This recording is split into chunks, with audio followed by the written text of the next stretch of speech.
16절 17절 말씀에 만일 죽은 자가 다시 살아난 일이 없으면 그리스도도 다시 살아난 일이 없었을 터이요 그리스도께서 다시 살아나신 것이 없으면 너희의 믿음도 헛되고 너희가 여전히 죄 가운데 있을 것이요. 아멘. 아멘. 그리스도가 다시 살아나셨기 때문에 우리도 부활의 때에 부활할 수 있다는 소망이 있는 거죠. 만약에 그리스도가 부활하지 않았으면, 우리의 죽음의 권세를 이기고 부활하지 않으셨으면 우리의 믿음도 헛되고 우리가 붙들고 있는 것도 헛되고 우리가 천국이라고 말하는 것도 헛되고 너희들이 여전히 죄 가운데 있을 것이다. 소망 없는 가운데 있을 것이다. 부활에 대한 확신을 가져라. 부활에 대한 확신을 가지시는 우리 임마누엘 성도님들 되시기를 간절히 축복합니다. 아멘. 부활이 있기 때문에, 죽음을 이기신 사건이 있기 때문에 우리도 죄 가운데서 승리하고 다시 살아날 소망이 생긴 것입니다.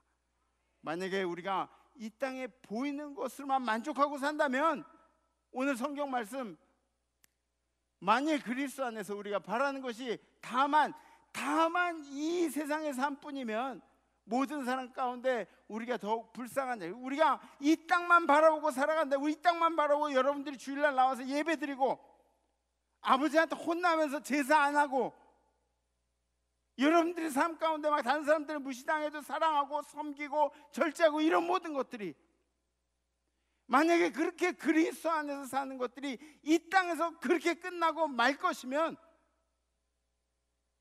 우리가 얼마나 불쌍한 사람들이냐 하는 거죠. 우리는 이 땅을 품고 사는 사람들이 아니라 주님이 우리에게 예비하신 것을 사모하는 사람들입니다. 여러분들은 천국에서 온 사람들이에요. 하나님이 우리를 보내신 거죠. 그래서 여러분들한테는 하나님이 주신 사명들이 있습니다. 그렇다면 우리가 다시 돌아가야 할 곳은 어디냐? 우리가 다시 돌아가야 할 곳도 그곳이에요. 기왕이면 하늘나라에 갔으면 좋겠습니다. 그게 아니에요. 우린 반드시 그곳으로 가야 합니다. 반드시 그곳으로 가야 돼요. 마태복음 25장에 있는 말씀, 그때 임금이 그 오른편에 있는 자들에게 이르시되, 그죠?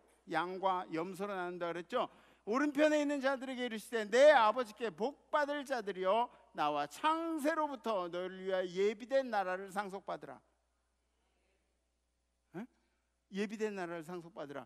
그들이 이제는 더 나은 본향을 사모하니, 그들이 누구냐면 히브리서 11장 믿음장이잖아요. 믿음 있는 자들이, 믿음을 행하는 자들이 이제는 더 나은 본향을 사모하니 곧 하늘에 있는 것이라. 이러므로 하나님이 그들의 하나님이라 일컬음 받으시면 부끄러워하지 아니하시고, 하나님께서 내가 하나님은 우리 아버지라고 얘기하는데 하나님이 그게 부끄럽지가 않다는 거예요. 제가 내 이름을 자기 아버지라고 부르는 게 부끄럽지 않다고, 부끄러워하지 아니하시고 그들을 위하여, 그 믿음으로 결단하는 사람들을 위하여 한 성을 예비하셨느니라. 아멘. 아멘. 요한복음 14장에 있는 말씀, 너는 마음에 근심하지 말라. 하나님을 믿으니 또 나를 믿으라.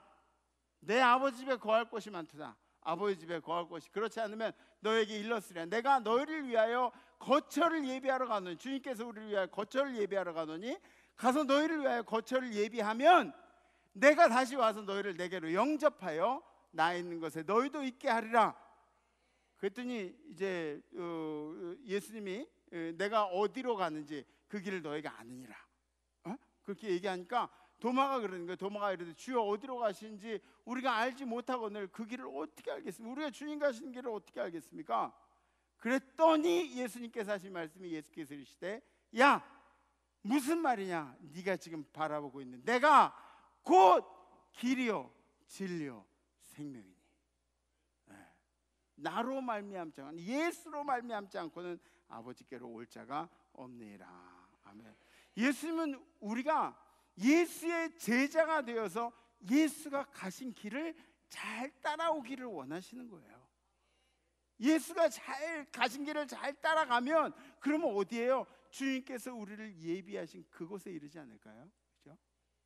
전도서 3장에 있는 말씀, 하나님이 모든 것을 지으실 때 때를 따라 아름답게 하셨고, 또 사람들에게는 영원을 사모하는 마음을 주셨느니라. 영원을 사모하는 마음을 주셨느니라. 그러나 하나님이 하신 일이 시종을 사람이 측량할 수 없게 하셨도다. 우리는 이 말씀이 뭐냐면, 우리는 그냥 고개 숙이고 겸손하게 주님만 의지하면서 살아가는 게 우리 인생의 모습이어야 한다는 겁니다.